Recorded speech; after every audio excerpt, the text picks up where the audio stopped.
you trying to read my lyrics off of this paper before? And thanks for tuning in to the NBA on 2K Sports. Hope you're enjoying your Friday afternoon. This is Kevin Harlan with Clark Kellogg and Steve Kerr. Doris Burke will be reporting from the sideline. We've got a chance now for our starting lineups from point guard to center. This game should be a good one. First for the Spurs, Parker and Danny Green are your 1 and your 2. And in the middle, out of Brazil, taken with the 28th pick back in 2008, the 6'11" pivot man, Thiago Splitter. Then there's Kawhi Leonard, and it's Duncan in at the power forwards position. And for the Lakers, Nash and Bryant in the backcourt. And holding down the middle out of Central Michigan University, the skilled and ambidextrous 7-footer, Chris Kaman. Then there's Nick Young, and it's Gasol in at the 4. Well, since the new CBA, the league has made the luxury tax much more punitive. But certainly the Lakers blessed with the financial wherewithal to be a tax-paying team. The problem is it can hurt your flexibility under the new rules just to make deals, and that's going to be the challenge for LA.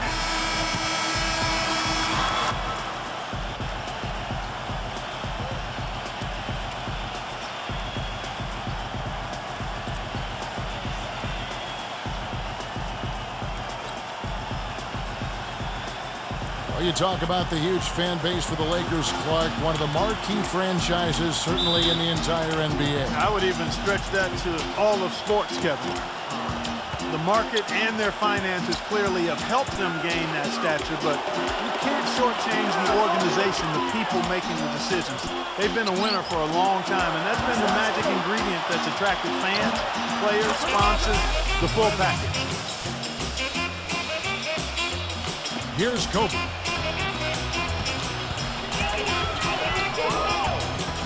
The 19-foot shot. That's short off the rim. On defense, the Lakers. All right, let's go over to the sideline with Doris Burke. Kevin, Mike D'Antoni and I got a chance to talk for just a bit. I asked him about how his team was going to handle the veterans of the Spurs, and he said there really isn't a whole lot that Duncan and them haven't seen, so you can't surprise them one way or another. Really, it comes down to us being as careful with the ball as they are and being efficient in our possessions. Sounds simple enough, gentlemen. And thanks for that story, Doris. Seems like every year, guys, you look at Tony Parker and he's found something else to add to his game. He's always improved. And here's Green outside, and that one's good. Green's got 5 points so far. And he's someone the defense has to keep track of at all times because, even when he doesn't have the ball, he moves so well without it. He's constantly a threat to catch and shoot. And at the end of the day, Steve, you just have to respect his overall defensive acumen. I mean, it's not just one thing he does well at that end. He knows how to guard from A to Z. Obvious foul. Yeah, he took a hit right there and earned those free throws.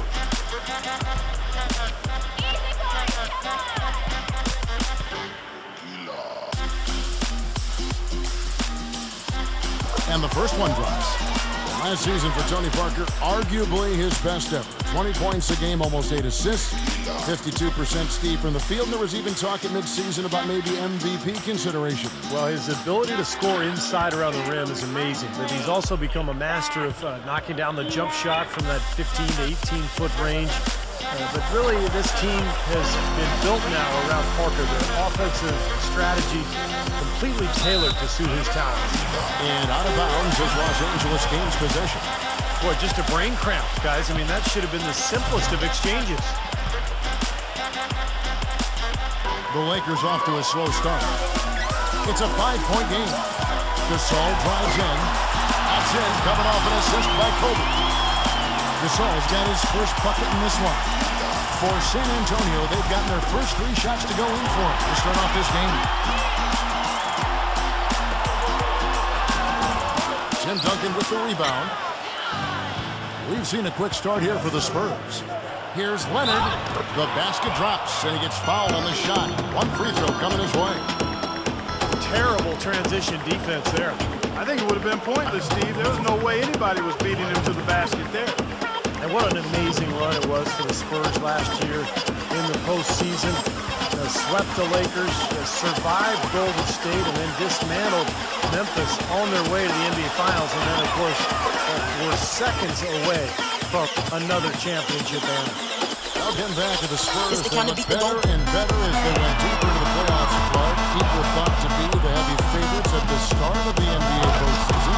But when they met in the finals, thoughts on who would win, I think, were pretty much split. Yeah, and eventually, you know, this was one heck of a series because the Spurs not only had experience and talent, but they had multiple options offensively. They did such a terrific job sharing the ball. They took the Miami Heat to the limit, but at the end of the day, it came down to LeBron James and Dwayne Wade rising to the challenge. Nash gets to Keenan. And that misses badly. Air ball. Spurs leading by 8. It's Parker with the drive. And it's sent back by Kobe. Inside to Gasol. And it's out of bounds. The Lakers able to retain possession. The Lakers making a switch here. Hill's checked in.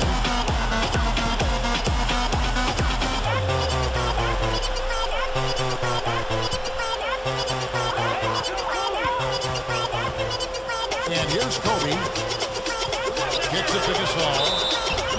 Well, a coaching carousel for the Lakers last season. They made it only 5 games before firing Mike Brown. Then they decided to go in a new direction. And, boy, they went through 3 different head coaches before all was said and done. They never really were able to gain that consistency they were looking for.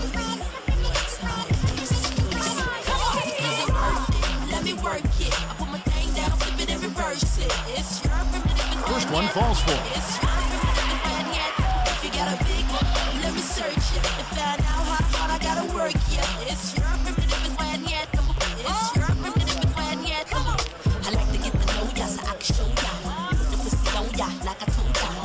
So he gets them both. San Antonio leading by 6. He kicks to Splitter. He's against Hill. Splitter, that's good. And back to the Lakers' struggles last season. What do you think, Clark, were the main problems that held them back from being the kind of title contender that they thought they were, and a lot of people imagined they were? Well, how much time do I have? 3 or 4 shot clock worth? I mean, I think there were a number of issues, as you might expect. Injuries played a significant role, but I think it was discord over how they should play. Really no true identity.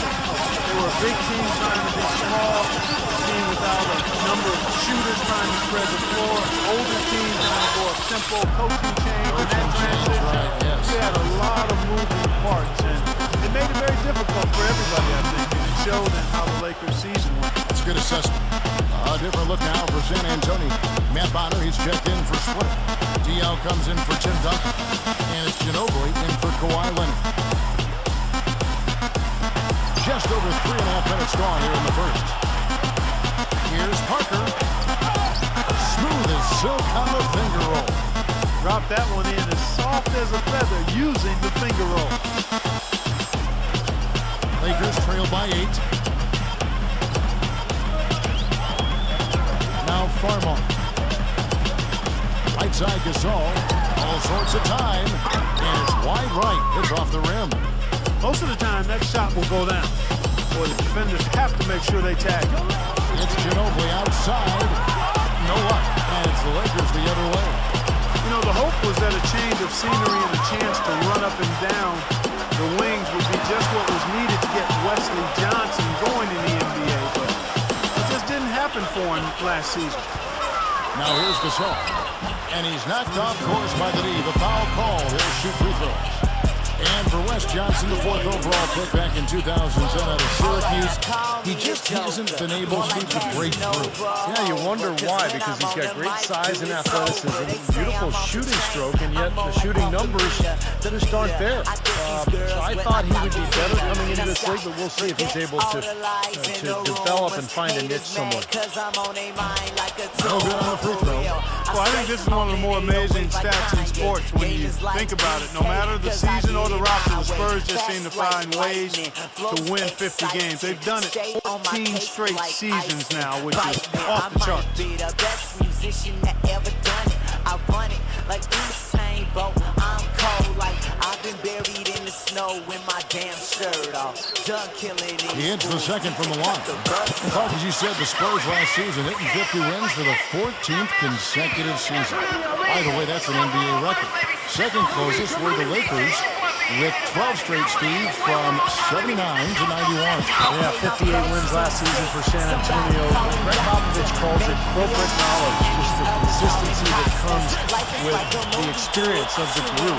And they've been together so long, particularly that core, that I think it allows the Spurs to really kind of cruise at times during the regular season. Chris Kaman has checked in for the Lakers. Lakers trail by 7. Blake kicks to Farmer. Hill left side. That's 2 fouls for him very early in this ballgame.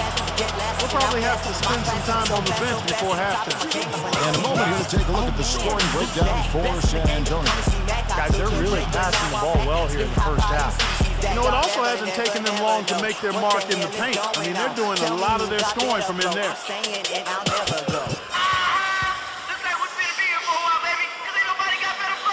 And that one misses.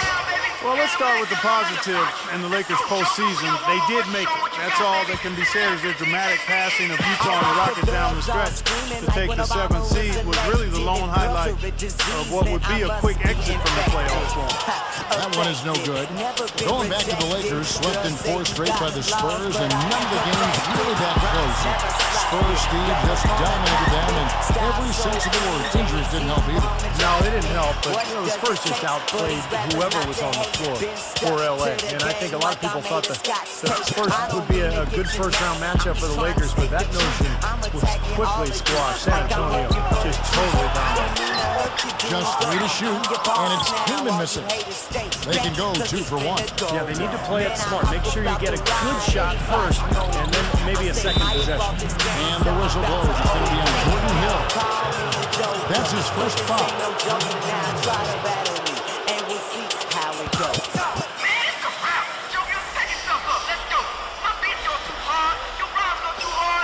Here's Parker. Deflected by Kaman. You know, it doesn't seem like they've missed many shots here. Offensive rebound. Blocked again. I don't know if it's just me, but he's looked a step slow since the start of the quarter. His shooting has really suffered. Blake dishes to Farmer.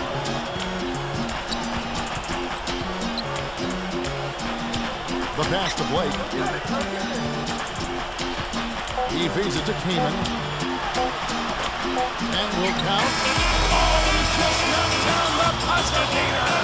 Pretty shot without a second to spare. That can be so demoralizing for the team that gives up